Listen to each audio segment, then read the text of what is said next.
ആണ്. 28 മൈലേ ഉണ്ട്. 28 കിലോമീറ്റർ ആണ് 1 ലിറ്റർ ഡീസലിന് നമുക്ക് ഈ അമേസ് തരുന്നത്. ആരും വിശ്വസിക്കും. അതായത് നമുക്കിപ്പം കേരളം വിട്ട് കഴിഞ്ഞാൽ ഇപ്പം കുമളി അങ്ങോട്ട് കഴിഞ്ഞ് ഇറങ്ങി കഴിഞ്ഞാൽ പിന്നെ നല്ല സുഖമാണ്. റോഡാണ്. കിലോമീറ്റർ 140. ബൈക്കിന് പോകുന്ന ചിലവ് പോലും എക്സ്പെൻസ് പോലും ഇതിൽ വരത്തില്ല. ഫ്രണ്ട്സ് എല്ലാവർക്കും നമസ്കാരം. അപ്പോൾ ഞാനിന്ന് നിൽക്കുന്നത് ഹോണ്ട അമേസ് CVT ഡീസലിൻ്റെ കൂടെയാണ്. 1.5 ലിറ്റർ എഞ്ചിനാണ്, CVT ഗിയർ ബോക്സ് ആണ്.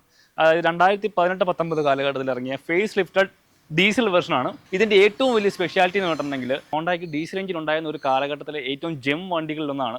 ഈ സാധനം ഇപ്പോൾ ഒന്ന് മേടിക്കാൻ നിങ്ങൾ നോക്കിക്കഴിഞ്ഞാൽ കിട്ടാൻ വളരെ പാടാണ്. കാര്യം ഉള്ളവരാരും ഈ വണ്ടി കൊടുക്കത്തില്ല. ഇപ്പോൾ നമ്മുടെ കൂടെയുള്ളതെന്ന് പറഞ്ഞാൽ 1.5 litre 80 bhp 160 Nm torque producing കഴിയുന്ന CVT ഗിയർ ബോക്സ് ആണ്. ഇതിന് 2 വേരിയൻ്റ് ഉണ്ട്. ഒന്ന് മാനുവലും അതുപോലെ ഓട്ടോമാറ്റിക്കും. മാനുവലിന് കുറച്ചുകൂടെ പവർ കൂടുതലാണ്, 100 PS 200 Nm ടോർക്കും ഉണ്ട്. പക്ഷേ CVTയിലോട്ട് വരുമ്പം എല്ലാം 20 PS വളരെ കുറവാണ് ഇതിനകത്ത്. അതായത് എന്തുകൊണ്ടാണെന്ന് ചോദിച്ചിട്ടുണ്ടെങ്കിൽ അത് ഡീസൽ എഞ്ചിനുമായിട്ടുള്ള ഒരു സിങ്ക് സെറ്റ് ചെയ്യാൻ വേണ്ടിയിട്ട്, എഞ്ചിൻ ട്യൂണിങ് ഒന്ന് സെറ്റ് ചെയ്യാൻ വേണ്ടിയിട്ട് ഹോണ്ട ഇറക്കിയിരിക്കുന്ന ഒരു ടെക്നോളജിയാണ്. പക്ഷേ നമുക്ക് ഈ 20 PS പവർ കുറവാണെങ്കിൽ നമുക്കതിൻ്റെ നെറ്റ് റിസൾട്ടിൽ നമുക്കത് ഫീൽ ചെയ്യത്തില്ല. അതേപോലെ ട്യൂൺ ചെയ്ത് ഒരു ഗിയർ ബോക്സാണ് CVT ഗിയർ ബോക്സിൽ വിത്തൗട്ട് ലാഗ്. ശരിക്കും അന്ന് ഹോണ്ട ഇറങ്ങിയ കാലഘട്ടത്തിൽ ഇതിനെക്കുറിച്ച് പറയായിരുന്നു. 0 ടർബോ പ്രൊവൈഡ് ചെയ്യാൻ പറ്റുന്ന ഹോണ്ടയുടെ വണ്ടിയാണ് അമേസ് ഡീസൽ എന്ന് പറയുന്നത്. കാര്യം എന്ന് വെച്ചിട്ടുണ്ടെങ്കിൽ ഗിയർ ലാഗ് ഒഴിവാക്കാൻ വേണ്ടിയിട്ട്, ടർബോ ഓപ്പണിങ് ഒഴിവാക്കാനായിട്ട്. അതായത് 1750 RPM-ലാണ് ഇതിൻ്റെ ടർബോ ഓപ്പൺ. നോർമലി 1500 RPM-ന് മുകളിലാണ് നോർമൽ ടർബോ ഓപ്പൺ ആകുന്നത്. ആ ടർബോ ലാഗ് ഒഴിവാക്കാനായിട്ട് 0 ടർബോ പ്രൊവൈഡ് ചെയ്യുന്ന വണ്ടിയാണെന്ന് പറഞ്ഞുകൊണ്ടാണ് അമേസ് ഇറക്കിയിരുന്നത്. സോ അതാണ് ഇതിൻ്റെ പ്രത്യേകത. കാര്യം വെച്ചിട്ടുണ്ടെങ്കിൽ നല്ല ഫ്യൂവൽ എഫിഷ്യൻസി, അതേപോലെ നല്ല പവറും, അതേപോലെ യാത്രാസുഖം, ഹാൻഡ്ലിങ് ഇവയെല്ലാം നൽകുന്ന ഒരു വണ്ടിയാണ് ഹോണ്ട അമേസ്. സോ ഇതിൻ്റെ ഒരു യൂസർ എക്സ്പീരിയൻസ് ആണ്. 1.35 lakhs കിലോമീറ്റർ ഓൾമോസ്റ്റ് റൺ ചെയ്തേക്കുന്ന വണ്ടിയാണ് നമ്മുടെ കൂടെ കിടക്കുന്നത്. ഇതിൻ്റെ യൂസറായ ശ്രീകുമാർ സാറിനോട് നമുക്ക് ഇതിൻ്റെ എത്ര കോസ്റ്റ് ഓഫ് ഈ ജേർണിയുടെയും അതേപോലെ വണ്ടിയുടെ പെർഫോമൻസിനെയും എന്തെങ്കിലും ഇഷ്യൂസ് ഉണ്ടായിട്ടുള്ള കാര്യങ്ങളെല്ലാം നമുക്ക് ചോദിച്ച് മനസ്സിലാക്കാം.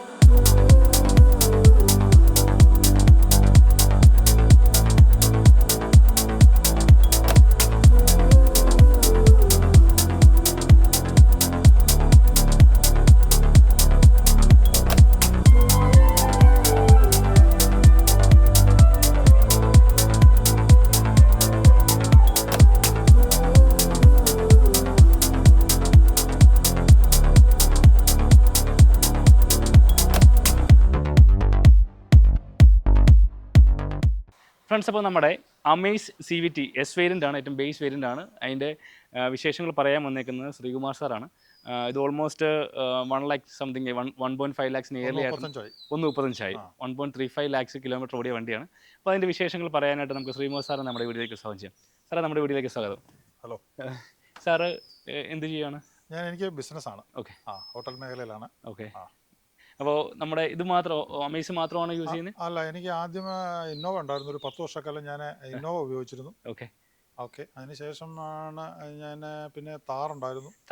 ഇപ്പം അമേസും ആ കൂട്ടത്തിൽ തന്നെ അമേസും ഉണ്ടായിരുന്നു. എങ്കിൽ പോലും എനിക്ക് വളരെയധികം ഇഷ്ടപ്പെട്ടൊരു വണ്ടിയാണ് ഈ Amaze automatic diesel CVT gear ബോക്സിൽ ആക്റ്റീവ ഓടിക്കുന്ന ലാഘവത്തോടു കൂടി നമുക്ക് ഇതിനെ കൊണ്ടുപോകാന്നുള്ളതാണ്.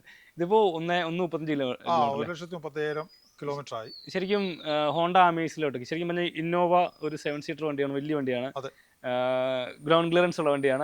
താറും ഗ്രൗണ്ട് ക്ലിയറൻസ് ഉള്ള വണ്ടിയാണ്. അതിന് സെഡാനിലോട്ടുള്ള ഒരു ചോയ്സ് എന്ന് പറഞ്ഞാൽ ഇതിന്റെ പ്രധാനമായിട്ടും പറഞ്ഞാൽ യാത്ര ഭയങ്കര സുഖമാണ്. ഞാൻ ഇപ്പം ചെന്നൈക്കൊക്കെ മിക്കവാറും പോകുന്നല്ല ഇതല്ല. ഓക്കെ. ഇത് മാത്രമേ പോകുള്ളൂ. ഇതല്ലാണ് പോക്ക്. എനിക്ക് ഭയങ്കര ഇഷ്ടം. വേറെ വണ്ടിയും ചൂസ് ചെയ്യാറില്ല. ശരിക്കും പറഞ്ഞാൽ ഇവൻ കുറച്ച് ഭയങ്കര എക്കണോമിക്കൽ, ഭയങ്കര മൈലേജ് പറയുന്നൊരു വണ്ടിയാണ്. 28 മൈലേ ഉണ്ട്. 28 കിലോമീറ്റർ ആണ് 1 ലിറ്റർ ഡീസലിന് നമുക്ക് ഈ അമേസ് തരുന്നത്. ആരും വിശ്വസിക്കുമോ? ഞാൻ ചെന്നൈ പോവും, ബാംഗ്ലൂർ പോവും, സേലം എല്ലാം പോകുന്നു ഇതല്ല. ഭയങ്കര ഇഷ്ടം. അതുപോലെ തന്നെ ഡ്രൈവിങ്ങോ ഭയങ്കര കംഫർട്ടാണ്. ശരിക്കും പറഞ്ഞാൽ മൈലേജ് കൊണ്ട് പെർഫോമൻസ് ഉണ്ട് അല്ലേ? ഡീസൽ വണ്ടിയാണല്ലേ അതിന്റെ യാത്രാ സുഖം. ശരിക്കും ഇന്നോവ എന്ന് പറയുമ്പോൾ ഭയങ്കര പവർഫുൾ, നല്ലൊരു പവർഫുൾ ആ വണ്ടിയാണ്. യാത്രാ സുഖമുണ്ട്. പക്ഷെ മൈലേജ് ഒരു 7 സീറ്റർ വണ്ടിയാണ്, നമുക്ക് അത്യാവശ്യം മൈലേജ് ആണ്. അതുമായിട്ട് നമ്മൾ കമ്പയർ ചെയ്യുന്നില്ല. ലൈക്ക് ഇതാണോ അവനാണോ ഇന്നോവ ആയിരിക്കുമോ? കുറച്ച് എന്നെ സംബന്ധിച്ച് പറഞ്ഞാൽ എനിക്ക് ഇത് തന്നെ ഇഷ്ടം. അമേസ് തന്നെയാണ് ഇഷ്ടം. അതിനെന്ത് റീസൺ എന്ന് പറഞ്ഞു കഴിഞ്ഞാൽ നമുക്ക് തന്നെ ഒരു ഒന്നാമത്തെ കാര്യം ഗിയർ മാറണ്ട, വളരെ എളുപ്പം. സ്മൂത്ത് ആയിട്ട് ഇപ്പം കളിക്കാൻ പോകാനോ എന്നെ റോഡിലോട്ട് ടൗണിലോട്ടൊക്കെ പോയി നമുക്ക് പെട്ടെന്ന് പോയി ഏത് ട്രാഫിക് ബ്ലോക്ക് ഉണ്ടെങ്കിലും വളരെ സ്മൂത്ത് ആയിട്ട് നമുക്ക് പോയി പെട്ടെന്ന് വരാം. പാർക്കിങ്ങിന് സൗകര്യമുണ്ട്. അതൊക്കെ പാർക്കിങ്ങിനൊക്കെ ഇച്ചിരി ബുദ്ധിമുട്ടുണ്ട്. ഇത് അങ്ങനെയുള്ള പ്രശ്നങ്ങളൊന്നുമില്ല. ഈസി ആയിട്ട് കൊണ്ടു നടക്കാൻ പറ്റുന്ന ഒരു വെഹിക്കിളായത് വണ്ടിയാണല്ലേ. ഇപ്പൊ സാർ 2019 ഓൾമോസ്റ്റ് 6 കൊല്ലം കൊണ്ട് 1.25 ലക്ഷം കിലോമീറ്റർ, 135. അത് നല്ല ഓട്ടമാണല്ലോ. അത്യാവശ്യം കുഴപ്പമില്ല. ഞാൻ ഇന്നോവ ഉണ്ടെങ്കിലും ഞാൻ ഇത് തന്നെയാണ് കൂടുതൽ ഉപയോഗിക്കുന്നത്. മോസ്റ്റ് ഓഫ് ദി ടൈം തന്നെയാണ്. ശരിക്കും ഹോണ്ട എന്ന് പറയുമ്പോഴത്തേനാണെങ്കിൽ അതിന്റെ സർവീസ് നമുക്ക് ഒരു 10,000 കിലോമീറ്ററിനാണ് സർവീസ് ചെയ്യാറ്. ഓക്കെ, അപ്പം വരുമ്പോഴത്തേനൊരു 7,000, 7,500, 8,000 രൂപ വരെ മാക്സിമം അത്ര വരുള്ളൂ. ഈ 1 ലക്ഷം കിലോമീറ്റർ കഴിയുമ്പോഴത്തേനാണെങ്കിൽ സർവീസ് കോസ്റ്റ് കൂടാറുണ്ടോ സാധാരണ? ഇല്ല, മേജർ 1 ലക്ഷത്തിന്റെ കിലോമീറ്റർ എനിക്ക് ചെയ്തപ്പോൾ ഒരു 10,000 രൂപ ആയിട്ടുള്ളൂ. 10,000 രൂപ ആയിട്ടുള്ളൂ. ഇപ്പം 1.35 വരെ സർവീസ് ചെയ്ത് നിൽക്കുന്നു. അതിനിടയ്ക്ക് നമുക്ക് എത്ര രൂപ ഏറ്റവും വലിയ കോസ്റ്റ് ആയിട്ട്? ഏറ്റവും വന്നേക്കുന്ന 10,400 രൂപ ഒരു പ്രാവശ്യം വന്നു. ഓക്കെ, അത് മാത്രമേ വന്നിട്ടുള്ളൂ. ശരിക്കും ലക്ഷങ്ങളുടെ കിലോമീറ്റർ ഒക്കെ പറയുമ്പോൾ ആൾക്കാർക്ക് ഭയങ്കര പേടിയാണ്. 1 ലക്ഷം കിലോമീറ്റർ വെച്ച് ഇതുവരെ അങ്ങനത്തെ ഒന്നും സംഭവിച്ചില്ല. നമ്മൾ വണ്ടി സൂക്ഷിക്കണം. പ്രോപ്പർ ഷോറൂം സർവീസ് തന്നെയാണോ? ഷോറൂമിൽ മാത്രമേ ഞാൻ ചെയ്യാറുള്ളൂ. പിന്നെ നമ്മൾ അലൈൻമെന്റ് നോക്കണം കൃത്യമായിട്ട്. പിന്നെ അങ്ങനെയുള്ള കാര്യങ്ങളൊക്കെ പ്രോപ്പർ ആയിരിക്കണം. ഓക്കെ, ടയറും ചെയ്തില്ലെങ്കിൽ പിന്നെ ടയർ നിൽക്കത്തില്ല. അങ്ങനെയൊക്കെയുള്ള കാര്യങ്ങൾ നമ്മൾ വണ്ടി ഒന്ന് ശ്രദ്ധിക്കണം. ശരിക്കും പറഞ്ഞാൽ ഏറ്റവും മേജർ ആയിട്ടുള്ള കോസ്റ്റ് വന്നേക്കുന്നത് 10,000 രൂപയാണ്. അതായത് 10,000 സംതിങ് എന്നുള്ളത്. അതായത് നമ്മുടെ ഇപ്പോഴും ആൾക്കാർക്ക് ഒരു വിചാരമുണ്ട് 1 ലക്ഷം കിലോമീറ്റർ കഴിഞ്ഞിട്ടുണ്ടെങ്കിൽ വണ്ടിയുടെ എഞ്ചിന്റെ പരിപാടി തീർന്നു എന്നുള്ളത്. അതൊന്നുമല്ല. വെറുതെ പറയാം.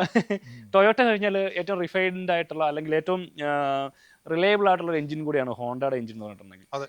ശരിക്കും പറഞ്ഞാൽ സാറ് ഇപ്പം ഈ 1 ലക്ഷം കിലോമീറ്റർ ജേർണിയിൽ പോസിറ്റീവ് ആൻഡ് നെഗറ്റീവിനെ കുറിച്ച് നമുക്ക് സംസാരിക്കാം. അതായത് വണ്ടിയുടെ നെഗറ്റീവ് എന്ന് പറയാനായിട്ട് എനിക്ക് ആകെ ഒരു നെഗറ്റീവ് പറയാനായിട്ടുള്ളത്, ഇത് നമ്മൾ അടി ഒന്ന് ശ്രദ്ധിക്കണം. അതായത് ഹമ്പ് വരുമ്പോൾ ഒന്ന് ശ്രദ്ധിക്കണം. ആ ഒരു ചെറിയൊരു പ്രശ്നം. അത് ഹൈവേയിലോട്ട് കയറി കഴിഞ്ഞാൽ ആ പ്രശ്നം വരുന്നില്ലല്ലോ. അല്ലാതെ നമ്മുടെ ഈ സാധാരണ റോഡ് വഴി പോകുമ്പോഴത്തേന് അടി തട്ടുന്നൊരു ചെറിയൊരു പ്രശ്നമുണ്ട്. അത് ഹമ്പ് കയറുമ്പോൾ ഒന്ന് കൊടുത്തൊന്ന് കയറുക എന്നുള്ളൂ.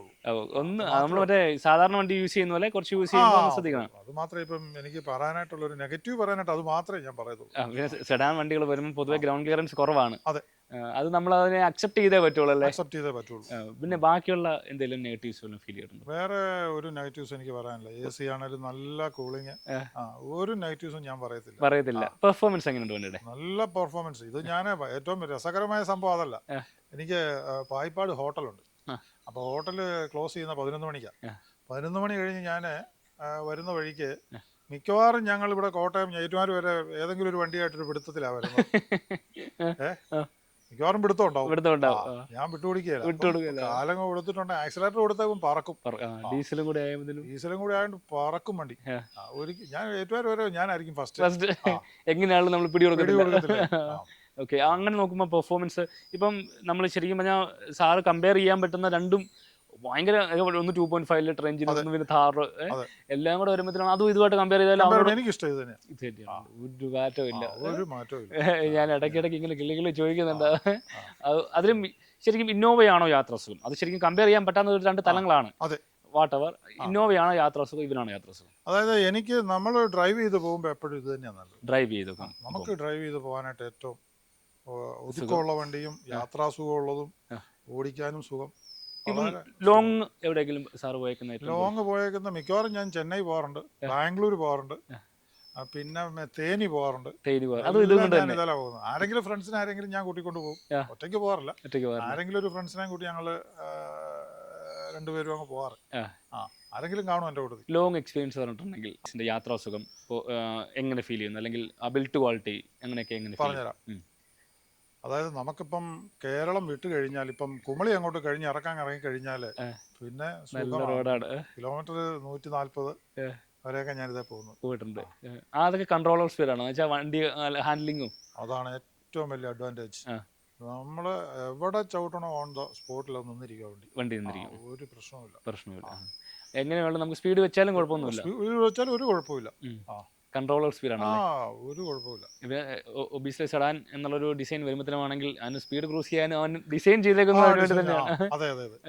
ഈ പോക്കുകളെ കാര്യം നമുക്ക് കുമളിയൊക്കെ പോകുന്നൊക്കെ ഭയങ്കര കയറ്റമുള്ള ആ ഒരു ഏരിയയാണ്. കുഴപ്പമില്ല. അതായത് പുറകിരിക്കുന്നവരുടെ യാത്രാസുഖം എങ്ങനെയുണ്ട്? പുറകെ ഇരിക്കുന്നവർക്കൊക്കെ ഭയങ്കര താല്പര്യമാണ്. എൻ്റെ ഫാമിലിയൊക്കെ ആയിട്ട് പോകുമ്പോഴാണെങ്കിലും അവർക്കൊക്കെ നല്ല ഇഷ്ടമാണ്. പിള്ളേർക്കും ഭയങ്കര ഇഷ്ടമാണ് ഇതിൽ യാത്ര ചെയ്യാൻ. പുറകിൽ യാത്ര പുറകിൽ യാത്ര ചെയ്യാനൊക്കെ അവർക്കും ഇഷ്ടമാണ്. വോമിറ്റിംഗ് ടെൻഡൻസി ഒക്കെ വരാറുണ്ടോ? ഒന്നുമില്ല, ഒന്നും ഒരു തോന്നാറില്ല. പ്രശ്നമില്ല. അത് വലിയ ചാട്ടങ്ങളില്ലല്ലോ. മറ്റു വണ്ടികൾക്കൊക്കെ ഇച്ചിരി ചാട്ടം ഉണ്ടാവും. പക്ഷേ ഇതേ പോയാൽ ആർക്കും ഛർദിലും ഇല്ല, പ്രശ്നങ്ങളൊന്നുമില്ല, ബോഡി റോളും ഇല്ല, ഒരു പ്രശ്നങ്ങളും ഇല്ല. അതുകൊണ്ട് പീസ്ഫുൾ ആയിട്ട് നമുക്ക് പീസ്ഫുൾ ആയിട്ട് പോയി വരാം. ഈ ലോങ് ജേർണിയിലൊക്കെ നമുക്ക് സാധാരണ നോർമൽ ഓടുന്നതിനേക്കാൾ നമ്മൾ സിറ്റി മൈലേജും അതായത് ഈ ലോങ് ജേർണിയിലുള്ള മൈലേജും കമ്പയർ ചെയ്താൽ നമുക്ക് അതായത് നോർമൽ നമ്മുടെ ഇതുപോലുള്ള ഇവിടങ്ങളിലൊക്കെ ഓടിക്കുമ്പോഴത്തേനും നമുക്കൊരു 24-25 കിലോമീറ്റർ മൈലേജ് ഉണ്ട്. നേരെ മറിച്ച് ലോങ് ഹൈവേയിൽ NH-ലോട്ട് കടന്നു കഴിഞ്ഞാൽ നമുക്കൊരു 28-29 വരെ മൈലേജ് എനിക്ക് കിട്ടിയിട്ടുണ്ട്. ഏറ്റവും ടോപ്പ് കിട്ടിയ മൈലേജ് 29. ഒരു വണ്ടിയുടെ മൈലേജ് ആണ് കേട്ടോ. ഹൈബ്രിഡ് വണ്ടി അല്ല എന്ന് പറയണം. ഇവിടെ പെട്രോൾ ഹൈബ്രിഡ് വണ്ടികൾക്ക് പോലും ഇത്ര മൈലേജ് ഇവിടെ കിട്ടുന്നില്ല. ശരിക്കും ഇത് കഴിഞ്ഞിട്ട് ഒരു ജനറേഷനും കൂടെ ഇറങ്ങി, BS6 വന്നപ്പോഴാണെങ്കിൽ അവർ കുറച്ചുകൂടെ അപ്ഡേറ്റഡ് ആയിട്ടുള്ള വണ്ടി ഇറങ്ങി. അപ്ഡേറ്റഡ് എന്ന് പറഞ്ഞിട്ടുണ്ടെങ്കിൽ എഞ്ചിനകത്ത് കുറച്ചുകൂടെ റിഫൈൻമെന്റ് ഒക്കെ മാറ്റം വരുത്തി. കാരണം വെച്ചാൽ BS6 നോംസ് വന്നപ്പോഴത്തേനും അതിന് കുറച്ചുകൂടെ മൈലേജ് കുറവായിരുന്നു. ആർട്ട് ബ്ലൂ ഒക്കെ ഒഴിക്കുന്ന വണ്ടി വന്നായിരുന്നു. ഇത് ഫസ്റ്റ് ജനറേഷൻ വണ്ടിയാണല്ലേ ഡീസലിന്റെ. ഇപ്പോഴും ആരെങ്കിലും അതിനകത്ത് ഈ വണ്ടി ഇപ്പം കൊടുക്കുമെന്ന് ചോദിച്ചിട്ടുണ്ട്, എന്ത് പറയും? ഒത്തിരി പേര് ചോദിച്ചിട്ടുണ്ട്. അതാണ് ഡീസൽ അമേസ് യൂസ് ചെയ്യുന്ന ആൾക്കാർ വണ്ടി കൊടുക്കത്തില്ല. അത് ഭയങ്കര വാല്യൂ ഫോർ മണി വണ്ടിയായതാണ്. ഒന്ന് സർവീസ് കോസ്റ്റ് കുറവ്, യാത്രാസുഖം, മൈലേജ്, മൂന്നും പോരെയല്ലേ? വേറെ ഇതിനകത്തുനിന്ന് തോന്നിയേക്കുന്ന ഇതിന്റെ മീൻസ് ഹോണ്ട എന്ന് പറയുന്ന ഒരു വണ്ടി എപ്പോഴും ഒരു ക്വാളിറ്റി അവർ മെയിൻറ്റെയിൻ ചെയ്യാൻ, അതിൽ അങ്ങനെ എന്തെങ്കിലും ഫീൽ ചെയ്ത ഇൻഷുറൻസ് വല്ലതും ഉണ്ടോ? മീൻസ് ലൈക്ക് ഇത്രയും 1.35 lakhs ജേർണിയാണ്, അതിനകത്ത് എന്തെങ്കിലും ഫീൽ ചെയ്തിട്ടുണ്ടോ? ഞാൻ ഹാപ്പിയാണ്. വേറെ ഫീൽ ഗുഡ് ഒന്നും തോന്നിയിട്ടില്ല. സർവീസ് ഭാഗമായിട്ട് ചിന്തിച്ചാൽ അവരുടെ സർവീസ് എങ്ങനെയുണ്ട്? സർവീസ് ബിഹേവിയർ നെഗറ്റീവ്സ് വല്ലതും ഫീൽ ചെയ്തിട്ടുണ്ടോ? ഒന്നുമില്ല. ഒരു പ്രാവശ്യം മാത്രം ഞാൻ എറണാകുളത്ത് വെച്ചൊന്ന് സർവീസ് ചെയ്യാൻ കൊടുത്തു. പിന്നെ മോസ്റ്റ്ലി ഇവിടെ പ്രീമിയറിലാണ് അവർ ചെയ്യുന്നത്. അവർ കറക്റ്റ് 10,000 കിലോമീറ്റർ അവർ വിളിക്കും, ഇവിടെ ഒന്ന് വണ്ടി എടുത്തുകൊണ്ട് പോകും. എനിക്ക് രാവിലെ ഫസ്റ്റ് സർവീസ് ചെയ്യണമെന്ന് നിർബന്ധമുണ്ട്. ആദ്യം പറയും. അപ്പോൾ അവർ 9 മണിക്ക് എൻ്റെ വണ്ടി കയറ്റും, സർവീസ് ചെയ്യും. ഉച്ചയാകുമ്പോൾ എനിക്ക് വണ്ടി തരണമെന്നും പറയും. അതേ ഉള്ളൂ എൻ്റെ ഒരു കണ്ടീഷൻ. അതവർ കറക്റ്റായിട്ട് ഇവിടെ ഒന്ന് വണ്ടി എടുത്തുകൊണ്ട് പോകും, കറക്റ്റായിട്ട് ഇവിടെ കൊണ്ടുതരും. ഒരു പ്രശ്നമാണ്. Happy with that. അപ്പൊ നമ്മൾ അതിനെ കുറിച്ച് ബോധരാവേണ്ട കാര്യമില്ല. ഒന്നുമില്ല. സർവീസ് ആകുമ്പോൾ പറയാം, നല്ല പ്രീമിയർ നല്ല സർവീസാണ് ഹാൻഡിൽ ചെയ്യുന്നുണ്ടല്ലേ? അത് നന്നായിട്ട് അവർ ഡീൽ ചെയ്യുന്നുണ്ട്. ശരിക്കും പറഞ്ഞാൽ ഹോണ്ടയുടെ വണ്ടികൾ ഇപ്പം ആകപ്പാടെ അവർക്ക് ഇറങ്ങുന്ന വണ്ടികളെല്ലാം അടിപൊളിയാണ്. ഇപ്പം ഈവൻ എലവേറ്റ് ആണെങ്കിൽ SUV ആണെങ്കിൽ, പക്ഷെ പ്രൈസ് റേഞ്ച് ഭയങ്കര സെഗ്മെന്റ് ശ്രദ്ധിക്കുന്നതിന് ഫീച്ചേഴ്സ് കുറവെന്നുള്ളൊരു ഇതുണ്ട്. പക്ഷേ ഈവൻ ടൊയോട്ടോയായിട്ട് കമ്പയർ ചെയ്യുമ്പോൾ ഏറ്റവും റിലയബിൾ ആയിട്ടുള്ള മസ്റ്റർ എഞ്ചിൻ ചോദിച്ചിട്ടുണ്ടെങ്കിൽ ഹോണ്ട മാത്രമേ ഉള്ളൂ. അതാണ് അതിന്റെ സ്പെഷ്യാലിറ്റി എന്ന് പറഞ്ഞിട്ടുണ്ടെങ്കിൽ. ഇപ്പം വേറെ എന്തെങ്കിലും ഡ്രോബാക്സോ നെഗറ്റീവ്സോ ഇത്ര നാളത്തെ ജേർണി തന്നിട്ടുണ്ടോ?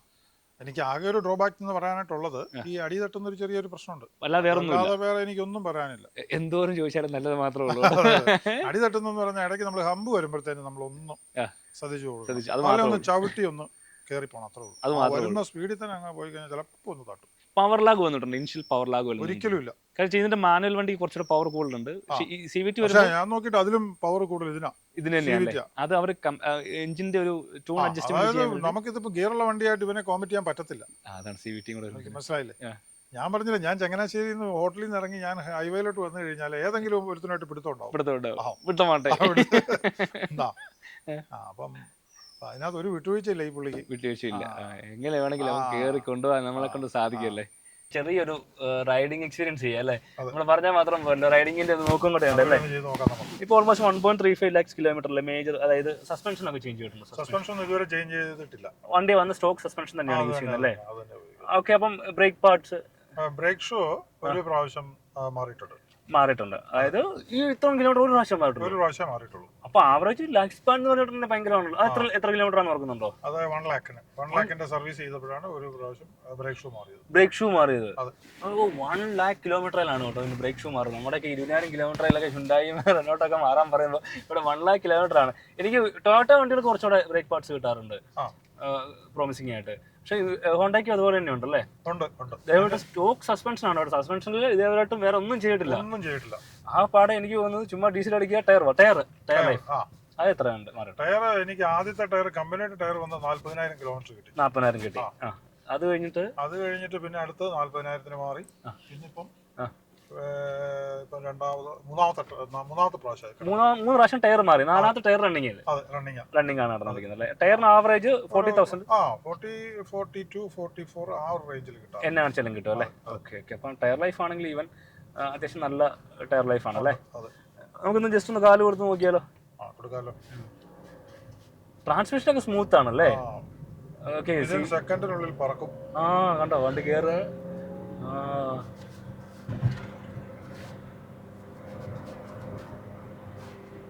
പെർഫോമൻസ് ഒക്കെ അടിപൊളി നൈസ് ആണല്ലേ? ഇപ്പൊ തന്നെ 100 കയറി.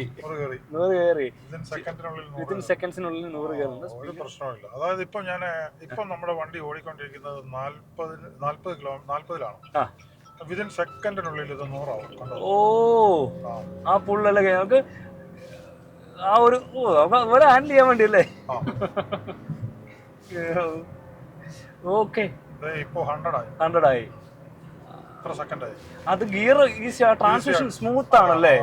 എനിക്ക് തോന്നുന്നു മാനുവലിനെക്കാളും ഓടിക്കാൻ സുഖം. നമുക്ക് ഇവിടെ ഈ റോഡിൽ ഇങ്ങനെ ഓടിക്കാൻ നമുക്ക് അനുവാദം ഇല്ലാത്ത മാക്സിമം എത്ര സ്പീഡ് വരെ കേട്ടിട്ടുണ്ട്? ട്രൈ 45 വരെ ഞാൻ വിട്ടിട്ടുണ്ട്. അപ്പൊ നല്ല റോഡുകളിൽ ഔട്ട് ഓഫ് കേരള കേരളത്തിൽ അതൊന്നും മാത്രം നല്ല റോഡ്സിന്റെ ഇല്ലാത്തതുകൊണ്ടാണ്, നമുക്ക് പെർഫോം ചെക്ക് ചെയ്യാൻ പോലും ഇല്ലാത്തതുകൊണ്ടാണ്. വേറെ എന്തെങ്കിലും ലാഗ്, ശരിക്കും ഞാൻ മുമ്പേ പറഞ്ഞ ഇനിഷ്യൽ ടർബോ ലാഗ് ഇല്ലാക്കാൻ വേണ്ടിയിട്ട് സീറോ ടർബോ എന്ന് പറഞ്ഞ സെറ്റപ്പാണ് നമുക്കിപ്പം. അതായത് കാല് കൊടുക്കുമ്പോൾ തന്നെ ടർബോ ഓപ്പണിംഗ് ആണ് അല്ലേ? അതായത് സീറോ ടർബോ ഓപ്പൺ ആണ്. നമ്മളിപ്പോൾ ഈ പറഞ്ഞ 2000 പണ്ട് 1500 RPM മുകളിലിട്ട് 2000 RPM ആയാലാണ് ടർബോ ഓപ്പണിംഗ് ആകുന്നെങ്കിൽ ഇവിടെ സീറോ ടർബോ തന്നെ ഓപ്പണിംഗ് ആവുന്നുണ്ട് അല്ലേ? ഓക്കെ. ഫ്യൂൽ എഫിഷ്യൻസി ആണെങ്കിൽ നമുക്ക് അത്യാവശ്യം നല്ല ഫ്യൂൽ എഫിഷ്യൻസിയും കിട്ടും വണ്ടിക്ക്. ഇത് അന്ന് എടുത്തപ്പോൾ എത്ര രൂപയായിരുന്നു? അന്ന് ഞാൻ എടുക്കുമ്പോൾ 15 ലക്ഷത്തിൽ താഴെയായിരുന്നു. 15 ലക്ഷത്തിൽ താഴെയായിരുന്നു അല്ലേ? ബേസ് നോൺ റോഡ് പ്രൈസ് അല്ലേ? On road. അതിപ്പം ഇതിന് ഡബിൾ വാല്യൂ ആക്കി എടുക്കാൻ ഇപ്പൊ ഞാൻ അവിടെ സർവീസിന്റെ ചെല്ലുമ്പോൾ അവര് ചോദിക്കും കൊടുക്കാൻ വല്ല പ്ലാനും ഉണ്ടോ എന്ന് ചോദിക്കും. എവിടെ ചെന്നാലും ആൾക്കാർ ചോദിക്കും. ഇന്നോവ കൊടുത്താലും ഇവനെ കൊടുക്കുന്നില്ല എന്ന് പറഞ്ഞാല് ശരിക്കും നമുക്ക് ഭയങ്കര ലാഭമല്ലേ? എക്കണോമി ഭയങ്കര ലാഭമല്ലേ? ഒരു ബൈക്കിന്റെ ചിലവിൽ ഒരു വണ്ടി കൊണ്ടുകൊടുക്കാം. നമ്മുടെ ഇതുപോലുള്ള റോഡിലൊക്കെ നമുക്ക് 25 മൈലേജ് ഉറപ്പിച്ചു. 20 താഴെ മൈലേജ് പോവുകയില്ലെന്നുള്ളതാണ്. ഒരിക്കലും പോകത്തില്ല. ഷുവർ ആയിട്ടല്ലേ? ഓക്കെ. അതാണ് കേട്ടോ അമേസിന്റെ ഡീസൽ എന്താണെന്ന് ചോദിച്ചിട്ടുണ്ടെങ്കിൽ അതിൻ്റെ ഉത്തരം ഇത് എവിടെയാണ്. നമ്മളിപ്പം കമ്പയർ ചെയ്ത് നോക്കുകയാണെങ്കിൽ ഓൾമോസ്റ്റ് 1.35 lakh കിലോമീറ്ററിൽ നെഗറ്റീവ്സ് പറയാനില്ല എന്ന് പറയുമ്പോൾ, ഈവൻ സർവീസിലാണെങ്കിൽ പോലും വണ്ടിയുടെ ബേസിലാണെങ്കിൽ പോലും നെഗറ്റീവ്സ് ഇല്ല എന്ന് പറയുന്നത് തന്നെ ഭയങ്കര ഒരു ഗ്രേറ്റ്നെസ് ആണ് അല്ലേ? തീർച്ചയായിട്ടും ഒരു പ്രൊവൈഡർ ഒരു കസ്റ്റമറിനെ ഹാപ്പി ആക്കുന്നത് എങ്ങനെയാണെന്നുള്ളതാണ്. ഈവൻ ഫീച്ചേഴ്സിന്റെ ബോധമാണ്. ഇതിനകത്ത് ഫീച്ചേഴ്സ് കുറവാന്നൊക്കെ തോന്നിയിട്ടുണ്ടോ? ഫീച്ചേഴ്സ് എന്താ കുറവുള്ളത്? നമുക്ക് വേണ്ട എല്ലാ അത്യാവശ്യ കാര്യങ്ങളും ഇതിനകത്തുണ്ട്. പിന്നെ ഒരു വണ്ടിയെ വാല്യൂ ഫോർ മണി ആയിട്ട് കൊണ്ടു നടക്കുക. അതിൽ കൂടുതൽ എന്താ വേണ്ടത്? നമുക്ക് ഉപയോഗിക്കാനായിട്ടല്ലേ വണ്ടി. അതെ, തീർച്ചയായിട്ടും. അതിനകത്ത് ഫുള്ളി സാറ്റിസ്ഫൈഡ് ആണ്. അപ്പം വേറെ വണ്ടിക്ക് ഡ്രോബാക്സ് ഇല്ല, നെഗറ്റീവ്സ് ഇല്ല. സാറിന്റെ ഭാഗത്ത് നോക്കുകയാണെങ്കിൽ ഫുള്ളി സാറ്റിസ്ഫൈഡ് ആണ്. ഈവൻ 10,000 രൂപ ഉണ്ടെങ്കിൽ ഇവനെ കൊണ്ടു നടക്കാം. ഒരു വർഷം അല്ല, 10,000 കിലോമീറ്ററിന് 10,000 രൂപ മാക്സിമം 10,000 രൂപ. അതിനകത്ത് ലാഭം എന്ന് പറഞ്ഞിട്ടുണ്ടെങ്കിൽ സിറ്റി റൈഡിന് നിങ്ങൾക്ക് 25 കിലോമീറ്റർ മൈലേജ് 25 ഉണ്ട്. അതിനകത്ത് ആർക്കെങ്കിലും സംശയമുണ്ട്. അതായത് മൈലേജ് എന്ന് പറഞ്ഞിട്ടുണ്ടെങ്കിൽ ഇത് ഡാം ടു ഷുവർ ആണ്. അതായത് ഒത്തിരി ഡീസൽ കസ്റ്റമേഴ്സിനോട് ഞാൻ ചോദിച്ചേക്കുന്നത് എപ്പോഴും ആൾക്കാരോട് പറയാനുള്ളത് അവർക്ക് 30 മൈലേജ് ആണ്. അവർ ചോദിക്കുമ്പോൾ പറയും 30 പറഞ്ഞാൽ നിങ്ങൾ വിശ്വസിക്കുമോ എന്നറിയത്തില്ല. അപ്പം എന്നെ ആണെങ്കിലും അതിൻ്റെ ഒരു ഗ്രേറ്റ് എക്സ്പീരിയൻസ് ആണ് ഇവിടെ കണ്ടത്. നിങ്ങൾക്ക് എവിടെയെങ്കിലും ഇനിയും ഹോണ്ട അമേസിൻ്റെ ഡീസൽ വേരിയൻറ്റും ഈവൻ മാനുവലാണെങ്കിലും ഓട്ടോമാറ്റിക് ആണെങ്കിലും കിട്ടുവാണെങ്കിൽ, അതായത് ഫേസ് ലിഫ്റ്റ് വെർഷൻ 2018 ശേഷം ഇറങ്ങി 2021 BS6 എമിഷൻ ടൈംസിൽ വരാത്ത വണ്ടികൾ കിട്ടുവാണെങ്കിൽ അതും കുഴപ്പമില്ല. കുറച്ച് ഹാർഡ് ബ്ലൂ യൂസ് ചെയ്യണം എന്നുള്ള ഒരു പ്രശ്നം മാത്രമേ ഉള്ളൂ. ആരും കൊടുക്കാൻ സാധ്യതയില്ല. എന്നാലും നിങ്ങൾ ട്രൈ ചെയ്യുക, കിട്ടുവാണെങ്കിൽ എടുക്കുക. നല്ലൊരു വണ്ടിയാണ് അല്ലേ? അപ്പൊ എന്റെ ഫ്രണ്ട്സ് 1-2 പേര് ഈ അഭിപ്രായം കേട്ട് അവർക്ക് എടുക്കാനായിട്ട് അവർ അന്വേഷിച്ചിട്ടൊന്നും ഡീസൽ കിട്ടാനില്ല. പെട്രോൾ ഉണ്ട്. പെട്രോളിന് വലിയും കുറവാണ്, മൈലേജും കുറവാണ്, പെർഫോമൻസ് കുറവാണ്. പക്ഷെ വണ്ടി ക്വാളിറ്റി വണ്ടിയാണ് ഈ പറഞ്ഞ. പക്ഷേ ഇതിന്റെ ഡീസലിന്റെ ഓട്ടോമാറ്റിക് കിട്ടാനില്ല. ഡീസൽ ഓട്ടോമാറ്റിക് കാണുകയില്ല. പിന്നെ ഒരു കാര്യമുണ്ട്, ഡീസൽ ഓട്ടോമാറ്റിക് നിങ്ങൾ നോക്കുവാണെങ്കിൽ 1 ലക്ഷത്തിൽ താഴെന്നുള്ള വണ്ടികൾ കിട്ടത്തുമില്ല. അതുമാണ് കാര്യം. ഈസിയാണ്. ഇപ്പം ബൈക്കിന് പോകുന്ന ചിലവ് പോലും എക്സ്പെൻസ് പോലും ഇതിന് വരുന്നില്ല. അപ്പോൾ ഈസി ആയിട്ട് കൊണ്ടു നടക്കാന്നുള്ളൊരു കാര്യം ഇതിനകത്ത് ഫാക്റ്റാണ്. അപ്പോൾ എന്നാണെങ്കിലും നമ്മുടെ ശ്രീകുമാർ സാറിന് നമ്മുടെ ഒരു നല്ലൊരു റിവ്യൂ എന്നതിന് ഒരു സ്പെഷ്യൽ താങ്ക്സ് പറഞ്ഞുകൊണ്ട് നമുക്ക് വീഡിയോ വൈൻഡ് അപ്പ് ചെയ്യാം. സാറേ, സ്പെഷ്യൽ താങ്ക് യു.